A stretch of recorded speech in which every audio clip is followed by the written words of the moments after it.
로마서 5장 1절에서 4절까지 함께 봉독하겠습니다.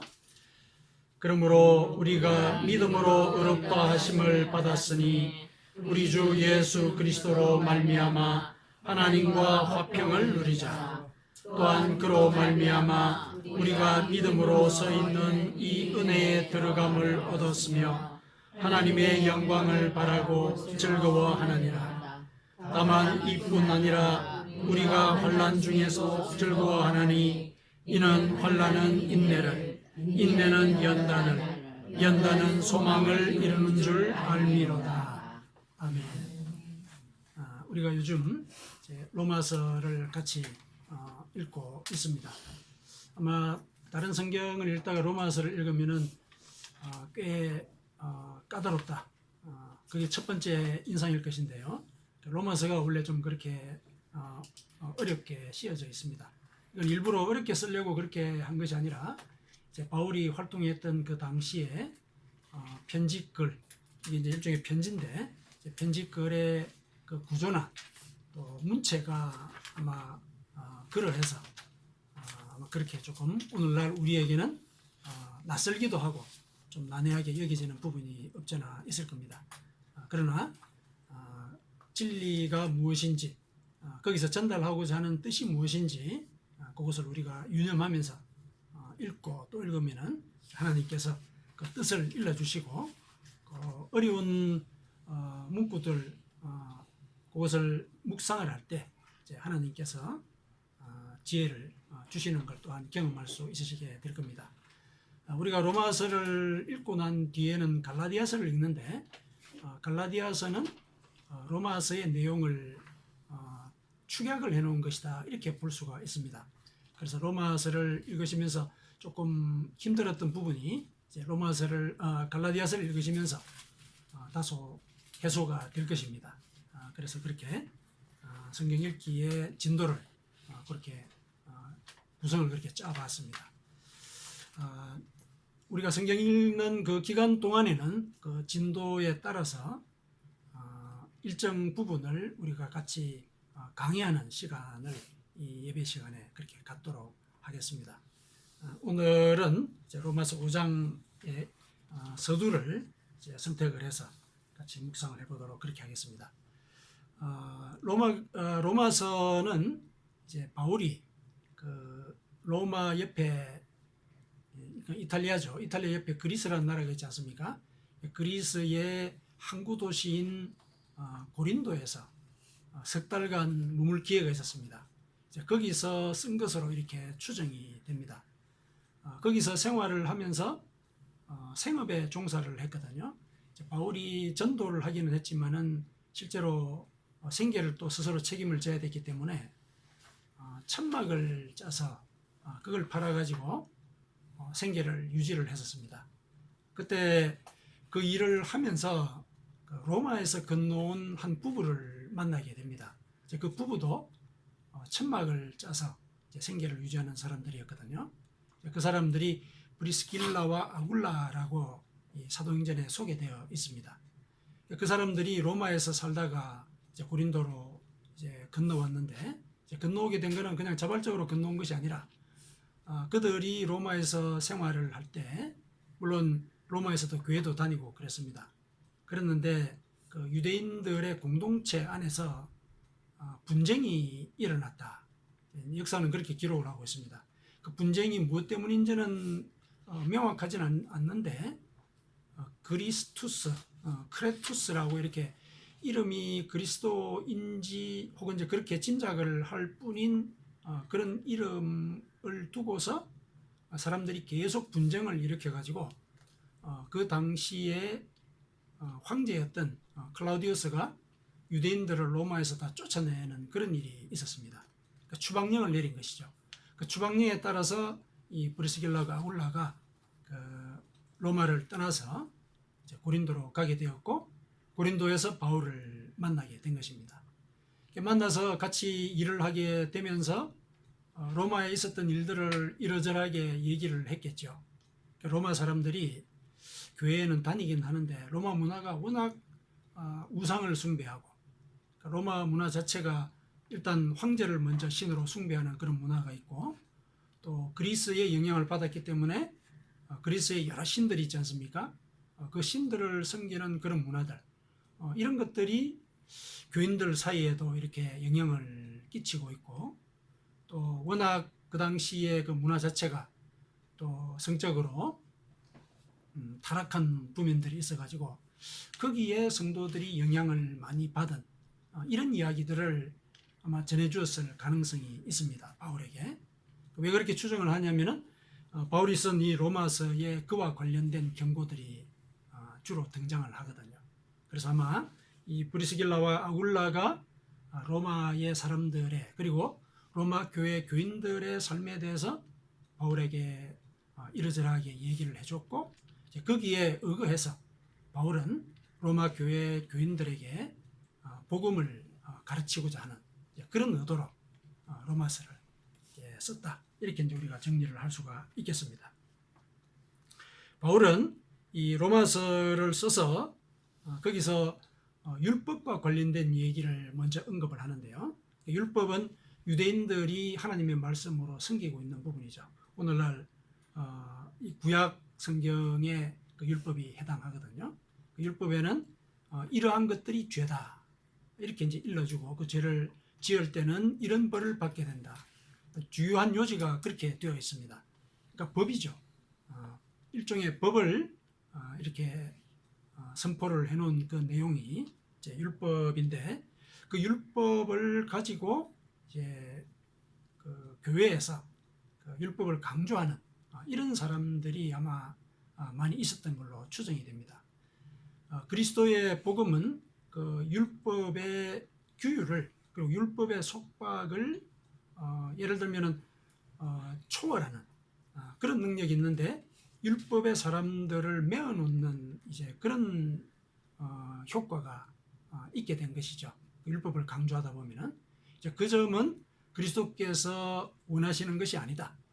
이런 부분들을 바울은 로마의 성도들에게 알리고 싶어 했습니다.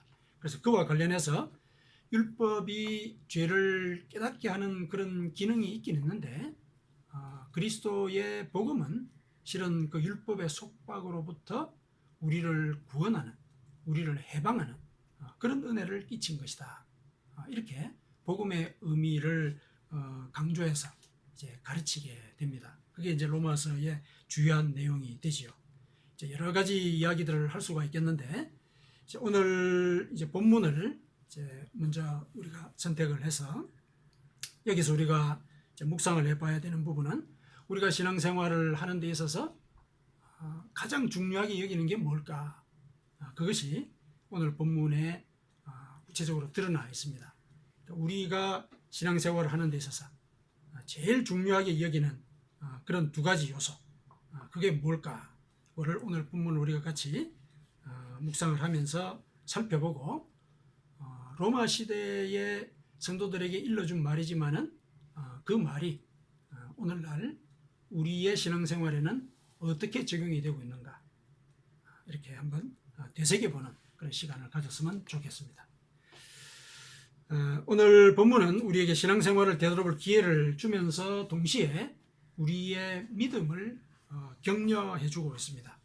그 내용은 크게 두 가지로 요약할 수가 있습니다. 첫째는 1절에 나온 대로 하나님과 화평을 누리자. 이게 첫 번째 요소입니다. 두 번째는 이제 3절에 나오는 대로 이제 환난 중에도 즐거워하자. 이 두 가지 요소가 우리 신앙생활에서 제일 핵심이 되는 요소다. 그래서 이것을 신학적인 용어로 얘기하면은 은혜와 소망, 은혜와 소망, 이렇게 줄여서 얘기를 할 수가 있는데, 우리의 신앙생활에서 제일 핵심이 되는 요소가 바로 우리는 하나님의 은혜를 받은 자이다. 하나님과 화평하게 지낼 수 있는 은혜를 받은 자이다. 이게 제일 먼저 우리 의식 속에 자리 잡아야 하고, 두 번째는 그런 은혜를 받은 자이기 때문에 비록 우리가 환난 가운데 있다 하더라도 소망을 가져라. 소망을 가져라. 이것이 이제 우리가 신앙생활 하는 데 있어서 마음속에 깊게 새기고 지내야 되는 핵심적인 요소에 해당한다. 이렇게 우리가 기억을 해두시면 되겠습니다. 자, 각 요소의 의미를 한번 살펴보도록 하겠습니다. 첫 번째 요소를 제시하는 이 1절에서는 하나님과 화평을 누리자, 이렇게 이제 권유 형식으로 이렇게 번역이 되어 있죠. 근데 원문을 보니까 이제 권유 형식은 아니고 이제 서술형으로 이렇게 표기가 되어 있습니다. 그러니까 현재 우리가 하나님과 화평을 누리고 있다, 이렇게 알리고 있는 겁니다. 우리가 하나님을 믿는다라고 하면은 우리는 하나님과 화목한 자이다, 이렇게 얘기를 해주고 있다는 것입니다. 그렇게 얘기하는 근거는 우리가 믿음으로 의롭다 하심을 받았기 때문입니다. 여기서 의롭다, 이 얘기는 죄가 없다, 이런 얘기입니다. 죄가 없다. 그러니까 너희가 하는 행위가 옳다, 그런 의미입니다. 의롭다는 뜻이 그런 뜻입니다. 그러니까 우리가 믿었을 때 하나님께서 우리를 죄가 없다, 의롭다라고 인정을 해주셨다, 이런 뜻이 되는 것입니다. 무엇을 믿기 때문에 그렇게 인정을 해주시는 겁니까? 자, 그것은 오늘 본문의 서도에 나오는 그러므로, 이것이 가리키는 내용이기도 합니다. 그 내용이 뭐냐면은 바로 하나님께서 예수 그리스도를 보내셔서 우리 죄 때문에 죽게 하셨고 그 후에 부활하셨다는 사실, 이걸 믿으면은 우리는 의롭다라는 인정을 받게 된다는 것이죠. 그것을 믿게 되면은 그래, 네가 옳다, 그것을 믿음으로 너는 죄가 없다, 이렇게 인정을 해주시는 은혜를 받게 된다는 것이죠. 예수 그리스도 때문에 우리의 죄가 사해졌으니까, 우리가 의롭게 되었으니까 우리는 의로우신 하나님과 화평의 관계에 있는 것이다, 이렇게 일러주고 있는 것입니다. 2절은 1절과 별개의 내용이 아니고 우리가 하나님과 화평의 관계에 있도록 인도하신 예수 그리스도에 대한 부연 설명입니다. 즉 우리가 현재 하나님의 은혜를 누리도록 매개해 주신 분이 예수 그리스도이신데, 그분 때문에 얻게 된 하나님과의 교제라고 하는 이런 영광을 우리는 기대하면서 또한 자랑스러워한다, 이런 이제 설명을 덧붙이고 있는 것입니다. 그러니까 첫 번째 이 핵심 요소는 우리가 예수 그리스도로 말미암아 죄를 용서받는 그런 은혜를 받았다, 이것을 믿어야 한다, 이 내용을 우리에게 일러주고 있고 그것이 제일 중요한 핵심 요소다 하고 이렇게 알려주고 있습니다. 우리가 그 은혜를 받은 의로운 자라는 이런 의식을 갖고 신앙생활을 해야 한다, 이렇게 일러주고 있는 것입니다. 자, 그 다음에 두 번째 요소를 보겠습니다. 두 번째 요소는 환난 중에도 즐거워하는 것입니다. 우리가 하나님의 은혜를 받기는 했지만은 우리의 육신은 그 은혜와는 다른 현실을 우리에게 경험하게 하지요. 나 자신의 정욕은 영혼을 조종합니다. 그리고 나의 욕구는 하나님의 말씀과 내 인생의 목표 사이에서 고민하게 만듭니다. 그뿐만 아니라 다른 사람들과의 관계 속에서 예기치 않게 영혼의 평안이 위협당하는 일을 겪기도 합니다. 이와 같이 우리는 환난을 당합니다. 환난은 마치 카멜레온처럼 색깔을 바꾸어가면서 우리를 괴롭힙니다. 이 중에 어느 누군들 사람들과의 관계 때문에 혹은 결핍 때문에 혹은 감정의 동요 때문에 힘들지 않았던 사람이 있겠습니까? 또 여전히 질병이나 죽음이나 실패, 이와 같은 환난으로 괴로워하고 있는 것이 우리의 현실입니다. 사실은 이런 환난이 우리가 하나님과 화목한 관계를 유지하지 못하도록 방해하는 그런 요소가 되기도 하죠. 이와 같은 상황에서 우리가 즐거워할 수 있겠습니까? 하나님께 고난의 이유를 묻고 소망을 새롭게 할 수가 있겠습니까? 하지만 하나님을 믿는 우리는 환난은 인내를, 인내는 연단을, 연단은 소망을 이루는 줄을 알아야 합니다. 3절에서 4절 이렇게 얘기를 해주고 있죠. 내가 연단을 받아서 성숙하게 되는 과정이기 때문에 소망을 품고 고통을 이겨내야 하는 것입니다. 환난 앞에서 고통의 안경보다는 소망의 안경을 써야 하는 것입니다. 그 소망에 대해서 바울은 이렇게 말했습니다. 로마서 5장 5절입니다. 오늘 본문 바로 뒷절에 소망이 우리를 부끄럽게 하지 아니함은 우리에게 주신 성령으로 말미암아 하나님의 사랑이 우리 마음에 부은 바 되었기 때문이다. 이렇게 얘기를 하고 있습니다. 무슨 말이냐면은 하나님께서 우리가 여전히 죄 속에 있을 때 우리를 위해서 목숨까지 버리셨는데 지금은 우리가 하나님을 따르고자 하고 있기 때문에 우리를 고난 가운데 절대로 내버려 두지 아니하신다라는 이런 확신을 성령을 통해서 우리에게 주신다는 것입니다. 환난을 당하는 현실에서도 이러한 같은 확신과 하나님께 대한 소망을 놓지 않는다면 하나님께서는 절대로 우리를 수치스러운 상황으로 굴러떨어지도록 방치하지 아니하시는 것입니다. 오히려 우리를 성숙하게 만들기 때문에 우리는 환난 중에도 즐거워야 하는 것입니다. 자, 이렇게 두 가지 핵심 요소를 우리에게 일러줬는데 이와 같은 핵심 요소를 우리의 삶 속에 그리고 지금 현재 우리의 신앙생활 속에 이제 적용을 할 때 제일 먼저 또다시 우리가 앞에 첫 번째 요소로 돌아가서 우리는 제일 먼저 내가 죄를 용서받은 자라는 의식 여기를 집중해서 우리 영혼 깊숙이 새겨 놓아야 할 필요가 있습니다. 그리고 두 번째로는 환난 속에서도 그 환난이 우리의 영혼을 성숙하게 만드는 과정이기 때문에 그 결과를 소망해야 되는 이런 다짐도 같이 해야 된다는 것이죠. 이렇게 살아갈 때 우리는 하나님 안에 거하게 되고 그 조건이 우리가 원하는 것을 모두 이루어내는 결과를 얻게 합니다. 이것은 바울이 한 얘기가 아니라 예수님께서 친히 약속하신 말씀입니다. 요한복음 15장 7절에 예수님께서 직접 얘기를 하셨습니다. 말씀을 들려주셨죠. 한번 찾아보실까요? 요한복음 15장 7절입니다. 로마서 앞에 사도행전이 있고 그 앞에 요한복음이 있습니다. 요한복음 15장 7절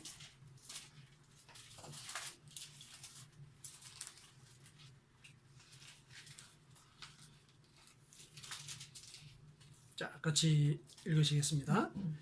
너희가 내 안에 거하고 내 말이 너희 안에 거하면 무엇이든지 원하는 대로 구하라. 그리하면 이루리라. 너희가 내 안에 거하고 내 말이 너희 안에 거하면 이렇게 얘기를 했습니다. 그렇게 되면 무엇이든지 원하는 대로 구해라. 그러면 이루어질 것이다. 이렇게 예수님께서 말씀하셨습니다. 이 말씀에서도 드러나듯이 신앙생활은 우리의 영혼을 정결하게 하고 성숙하게 하는데 1차적인 목적이 있습니다. 먼저 우리가 하나님 안에 거하고 그분의 말씀이 우리의 삶을 인도하도록 할 때, 그러니까 내 말이 너희 안에 거한다라고 했을 때 그 말이 그런 뜻이죠. 하나님의 말씀을 우리가 실제로 삶 속에서 실천할 때 이런 얘기죠. 그래서 그 말씀이 우리의 삶을 인도할 때 우리가 자신뿐만 아니라 다른 사람과도 화평을 이루고 그들에게 소망을 끼치는 존재가 될 수 있다. 이렇게 얘기를 하고 있는 것입니다. 그래서 이와 같은 결과를 우리가 얻기 위해서 오늘 본문이 우리에게 격려해주는 이 신앙생활의 두 가지 핵심 요소, 그 의미를 좀 더 구체적으로 그리고 실천적으로 한번 살펴보도록 하겠습니다. 자, 첫째, 왜 우리가 용서받은 자라는 그런 의식을 가져야 합니까? 일반적으로 교회에서는 회개를 주로 강조해서 가르치는데, 그러면 회개와 이 용서받은 자라는 그 의식, 그것은 다른 것입니까? 회개와 용서받은 자로서의 의식은 둘 다 구원의 길을 대변합니다. 둘 다 구원의 길을 우리를 이끌어 갑니다. 다만 오늘 본문에서 바울은 회개보다는 하나님과 화목하게 된 자로서의 의식을 우선하고 있다. 이것을 우리가 살펴볼 수가 있습니다. 예수 그리스도로 말미암아 죄를 용서받았기 때문에 회개에 힘써야 된다, 이렇게 강조할 법도 한데, 바울은 하나님과 화평을 누리는 그 측면을 강조를 하고 있는 것입니다. 이것은 바울이 하나님의 은혜를 강조하는 신학적 입장을 갖고 있기 때문에 그렇습니다. 하지만은 입장이 그러하다고 해서 바울이 회개를 무시하거나 혹은 그리스도의 복음과는 다른 복음을 가르치는 것은 아닙니다.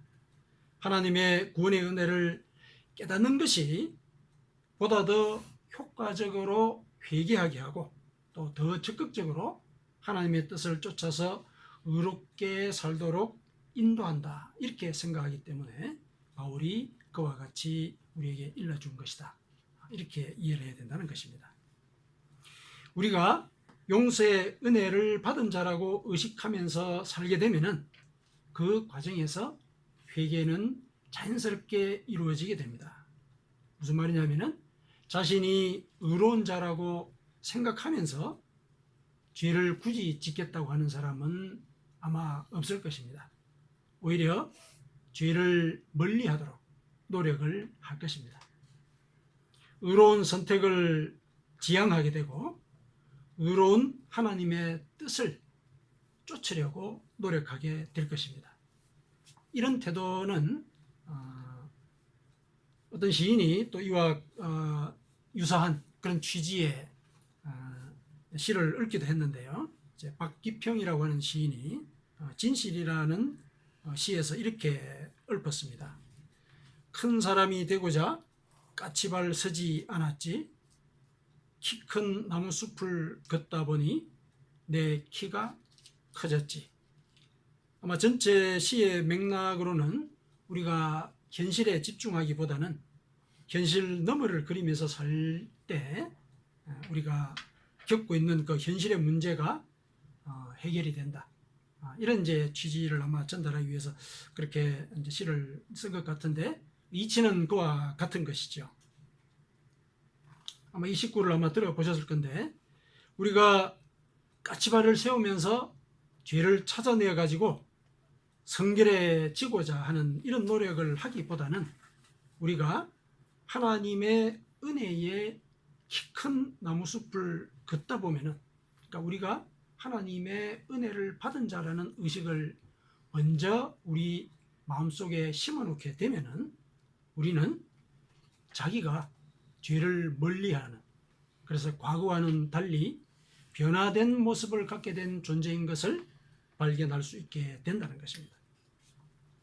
그런데 반면에 죄를 회개해야 한다, 이런 의식을 우리가 강조를 하고 죄를 적발하려고 이렇게 노력하는 이런 의식을 우리가 먼저 갖게 되면은, 물론 이제 전적으로 이런 결말을 초래하는 건 아니겠지만은 그럴 때는 자신의 죄성에 대한 인식이 깊어지고, 그래서 암암리에 자신이 더러운 존재라는 그런 생각을 품게 될 가능성이 높아집니다.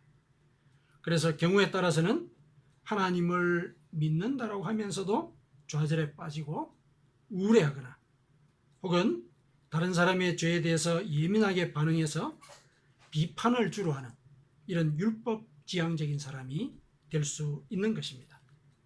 그래서 자기도 같은 죄를 저지르면서 이웃을 비난하는 이런 모순을 저지르게 되기도 한다는 것입니다. 그렇게 되면은 자신뿐만 아니라 이웃과도 화평을 누리지 못하게 됩니다. 그래서 우리가 하나님의 은혜를 받은 자라는 이런 의식, 이것을 나 스스로에게 먼저 심어놓는 것, 이것이 나를 오히려 더 회개하게 만드는 그런 동력이 된다라고 하는 것, 이것을 바울이 우리에게 암시적으로 일러주고 있습니다. 그래서 우리는 죄의 안경보다는 은혜의 안경을 쓰는 것이 우리의 신앙생활을 더 활력 있게 만들게 되는 것입니다. 현재 우리가 하나님께서 우리를 의롭다고 판결하신 그 은혜 가운데에 서 있기 때문에 이 이후로는 우리가 하나님의 형상이라는 사실, 우리가 하나님의 존귀한 자녀라는 사실을 의식적으로 되뇌면서 살아가는 것이 필요합니다. 이것은 바울의 개인적인 그런 관점이 아니라 하나님께서 직접 격려해 주신 그런 관점입니다. 창세기에서부터 그렇게 하나님은 우리를 격려하셨습니다. 창세기에 뭐라고 우리를 이루셨습니까? 우리를 당신의 형상이다 이렇게 이르셨죠. 당신을 닮은 자다 이렇게 이르셨습니다. 처음부터 죄에 찌든 자다.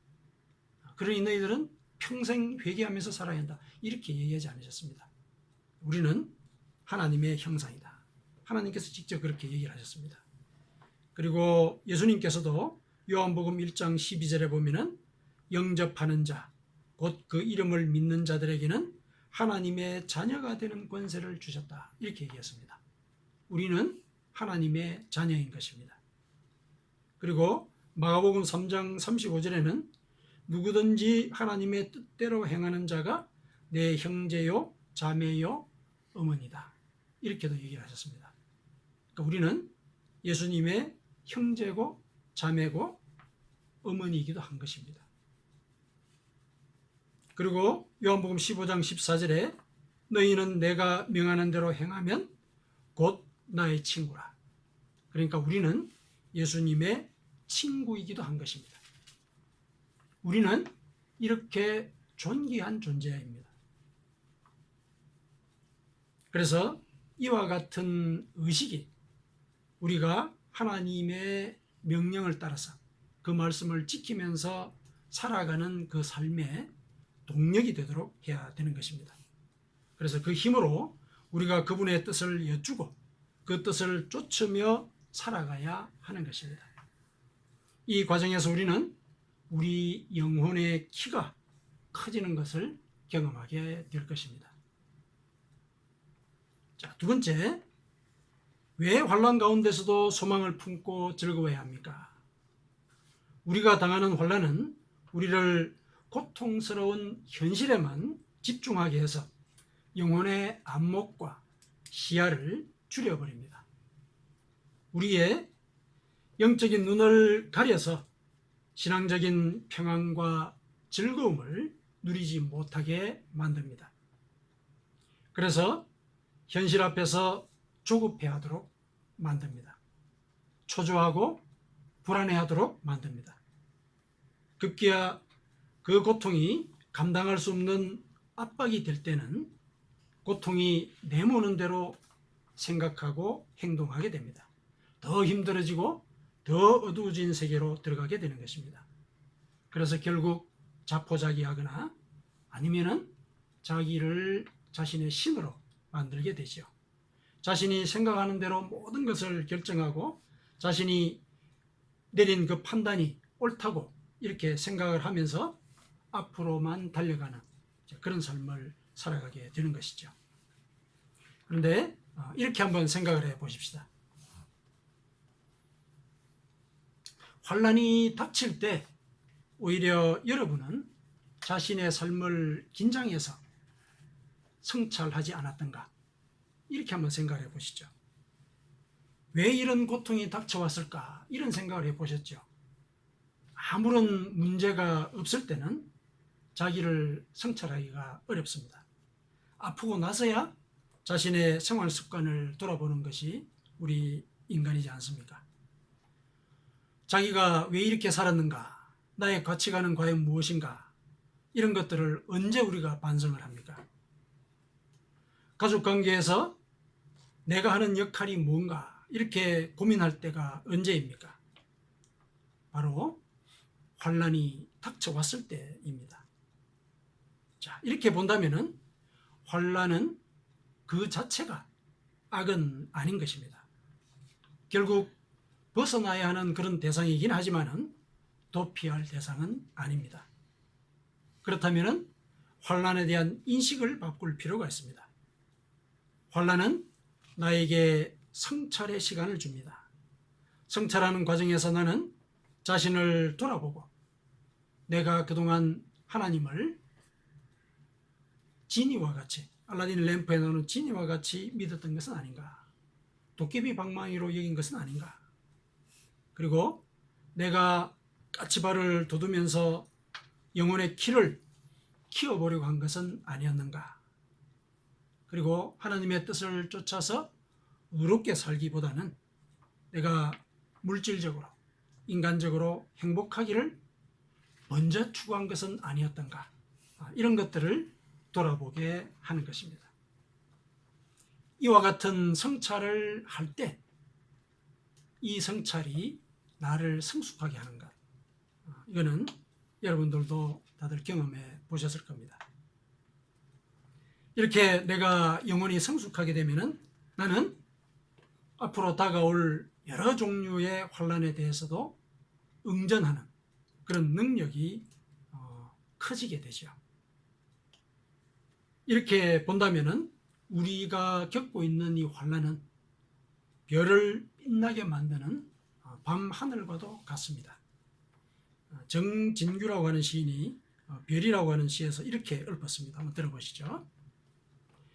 별들의 바탕은 어둠이 마땅하다. 대낮에는 보이지 않는다. 지금 대낮인 사람들은 별들이 보이지 않는다. 지금 어둠인 사람들에게만 별들이 보인다. 지금 어둠인 사람들만 별들을 낳을 수 있다. 환난은 인생의 별을 발견하는 그런 시간인 것입니다. 우리에게는 하나님께 더 가까이 나아갈 그런 기회가 되는 것입니다. 고통의 시기에 하나님께 다가가는 것은 우리에게 의존적인 성향을 기르게 만드는 그런 기회가 되는 것은 아닙니다. 오히려 참 진리로 더 다가가도록 노력하는 그런 기회를 우리에게 주는 것입니다. 우리는 내가 믿고 있는 그 진리라고 하는 그것이 내 자신의 그 신선한 삶이 만들어낸 소소한 유사 진리라는 사실을 믿고 싶어 하지 않지만은 하나님의 진리는 우주를 통과하는 그런 진리입니다. 그래서 이 고통을 우리가 당했을 때 내가 믿고자 했던 그 소소한 진리를 따를 것이 아니라 우주를 통과하는 그런 진리, 이것을 우리가 쫓을 때 우리의 고통에서 벗어날 수 있는 길도 빨리 찾게 되죠. 그래서 오히려 하나님을 찾는 그것이 우리에게는 구원의 길이 된다라고 하는 것, 이것을 우리가 기억을 해야 되겠습니다. 고통의 대명사인 욥이라고 하는 인물이 있습니다. 그가 말로 표현할 수 없는 그런 고통을 여러 번 이렇게 겪었는데 그 고통의 끝자락에서 이렇게 고백을 했습니다.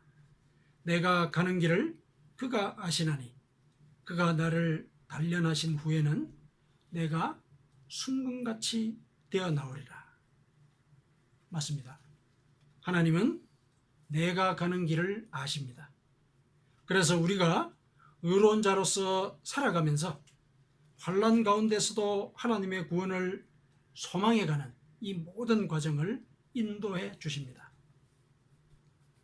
하나님은 환난 속에서 나의 존재를 정금같이 단련하십니다. 이것이 우리가 환난 가운데서도 즐거워해야 되는 그런 이유입니다. 사랑하는 성도 여러분, 로마는 하루아침에 이루어지지 않았습니다. 그 위대성은 도전과 숙성의 과정을 거쳐서 성취되었습니다. 우리의 신앙생활도 그 위대한 여정을 가는 길이 녹록지는 않습니다. 하지만 그 여정에서 우리는 죄를 용서받은 은혜를 누리는 자로서 살아가십시다. 의로운 자로서 어떻게 살아야 할까를 고민하면서 일상을 대하십시다. 그리고 환난이 닥쳤을 때 의연해집시다.